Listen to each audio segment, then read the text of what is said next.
सक्कूबाई की कथा आती है कि वो बड़े अच्छे भक्त परिवार में जन्मी थी, पर उनका विवाह ऐसे दूषित खानदान में हो गया, ना वहां पर कथा होती थी, ना वहां सत्संग होता था, ना कीर्तन होता था, सब उल्टे सीधे खाने पीने वाले लोग। सक्कूबाई बेचारी चली तो गई ब्याह करके, पर बड़ी दुखी। पर अपने दुख के वजह से, दुख क्या था, केवल यही था कि भजन नहीं है, कीर्तन नहीं है, कथा नहीं है परिवार में। माता पिता और सास ससुर जो भी हैं, वो किसी की रुचि नहीं है ठाकुर जी के प्रति, और सक्कूबाई परम भक्त। तो सक्कूबाई अपनी सेवा में लगी रहती, जो उसको काम थे, अपने पति का ध्यान रखना, पूरे परिवार को संभालना, सब करती थी।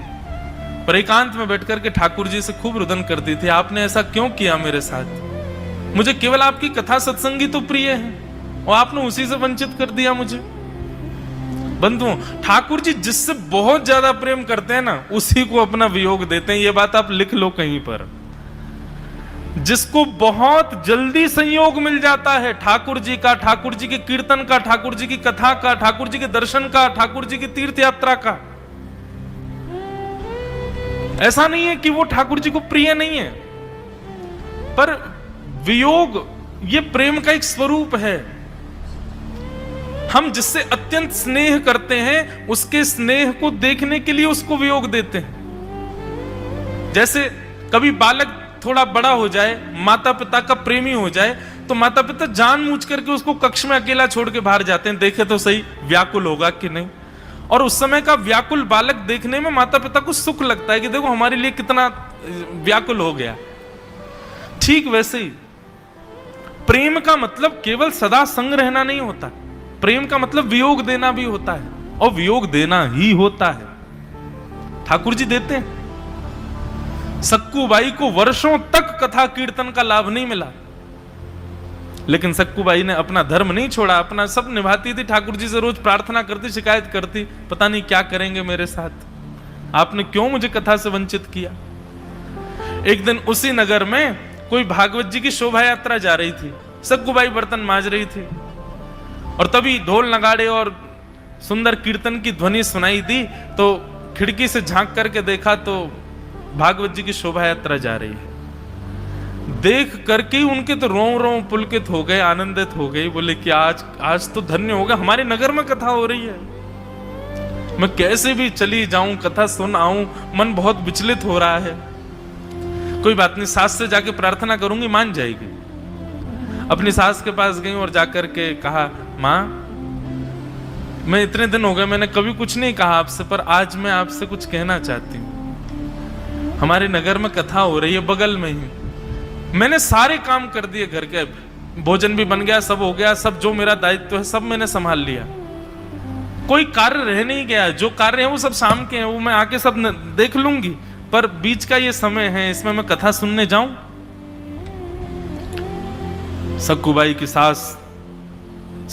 सास तो सास ही थी, जिसके आने से सांस रुक जाए वो असली सास है। सक्कूबाई की ऐसी सास थी, वो तो निष्ठुर होकर के और अपनी छड़ी लेकर, अच्छा क्या कथा वथा सुनना है, कुछ नहीं करना, जाओ चलो आराम कर लो, काम हो गए तो, लेकिन ये सब कथा वथा कुछ नहीं सुननी है। ऐसा कह के डांट दिया, सक्कूबाई बेचारी चली गई, फिर रोती रही, और एकांत में जाके आज तो इतना रोई, ठाकुर जी को इतना डांटा, इतना सुनाया। बोले आपसे धन संपत्ति थोड़ी मांग रही हूं, आपसे कुछ और थोड़ी मांग रही हूं, कोई सुख समृद्धि मांग रही हूं, आपसे केवल आपकी कथा मांग रही हूं नाथ, वो नहीं दे सकते आप, क्यों कर रहे हैं इतना मेरे साथ? और मुझे तो ऐसा लगता है कि 7 दिन में अगर इनकी कथा में मैं नहीं पहुंची, मेरे प्राण निकल जाएंगे, और आप जिम्मेवार होंगे मेरे प्राणों के निकलने के। मैंने कोई शिकायत आपसे और किसी वस्तु की नहीं की, केवल आपका लीला सुनना चाहती हूं। उनका वह आर्तनाद, उनका वह करुण क्रंदन, ठाकुर जी मोहित हो गए,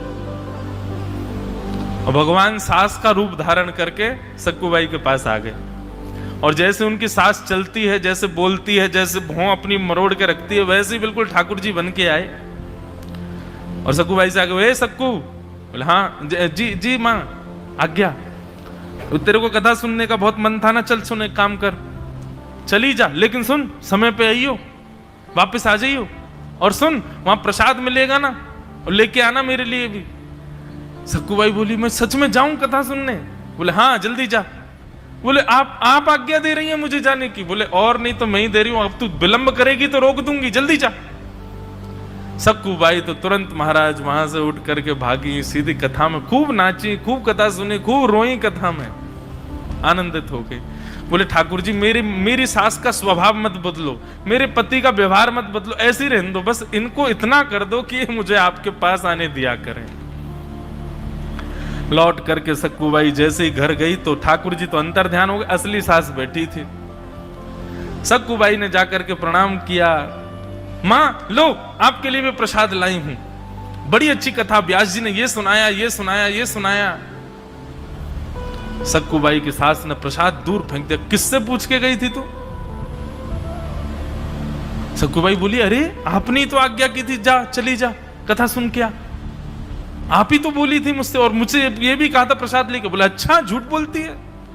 वहां तो वो डांटने लगी, सुनाने लगी, घर के इतने काम पड़े हैं, तूने कैसे कहा कि सब हो गए? मैंने खुद देखे, बर्तन आधे मजे रखे थे, कुछ वस्त्र रह गए थे। बोले मैं कर रही थी, लेकिन तभी आपने कह दिया कि तू जा, तू कथा सुन के आ, तो मैंने सोचा आके कर दूंगी बचा हुआ कार्य। सक्कूबाई की सास खूब नाराज हुई, बोले कि पता नहीं क्या हुआ, इन्होंने ही आज्ञा दी, खुद ही डांट रही है मुझको। भीतर जाकर के वो दिखाने लगी, देख बर्तन सारे यहां पर झूठे रखे हैं, तेने माजे नहीं। सक्कूबाई बोली लेकिन यहां तो एक भी बर्तन झूठा नहीं है। सास ने जैसे देखा तो वहां तो सारे बर्तन धुले रखे थे, कोई भी झूठा नहीं। बोले अच्छा बर्तन धुल गए? सास खुद सोच रही है अभी तो झूठे देखे मैंने। दूसरी तरफ जाकर के बोली अच्छा देख यहां पर वस्त्र सारे बिना घी लगाए रखे हुए हैं। बोले नहीं वस्त्र तो सारे घी लगा के रख दिए, देखो। सास बोली अभी तो मैंने ऐसे देखे थे, ये किसने किए? सक्कूबाई का नेत्र बंद हो गए और आभास होने लगा कि जब पहले सासू मां आई थी तो पता नहीं क्यों मुझे विश्वास ही नहीं हो रहा था कि आज्ञा कैसे दे सकती हैं, और जब मैंने उनका स्पर्श किया था तो मुझे बड़ी कोमलता का अनुभव हो रहा था। कहीं ऐसा तो नहीं श्री कृष्ण को मैं इतना डांटती हूं, इतना सुनाती हूं, वही तो नहीं आए थे कहीं? और ये सारे बर्तन धुलना और सारे कपड़े तय करना ये कहीं कृष्ण ही तो नहीं करके गए? नेत्र बंद करके विचार किया तो अनुभव में ही ठाकुर जी सारी क्रिया करते हुए दिखाई दे गए और सक्कूबाई समझ गई। वहीं बैठ गई अपने घुटनों पर और कहने लगी नाथ अब कृपा करो, जब आ ही गए हो यहां तक, सब कर ही रहे हो तो फिर कृपा अनुग्रह करो ना। इतने में ही श्री ठाकुर जी प्रकट हो गए और प्रकट होकर के सक्कूबाई के पूरे परिवार की मति सुमति कर दी और सबके भाव जो थे कुभाव उन सबको भाव में परिणत कर दिया, आदि आदि करके सक्कूबाई के ऊपर अनुग्रह किया। बोलो भक्तवत्सल भगवान की।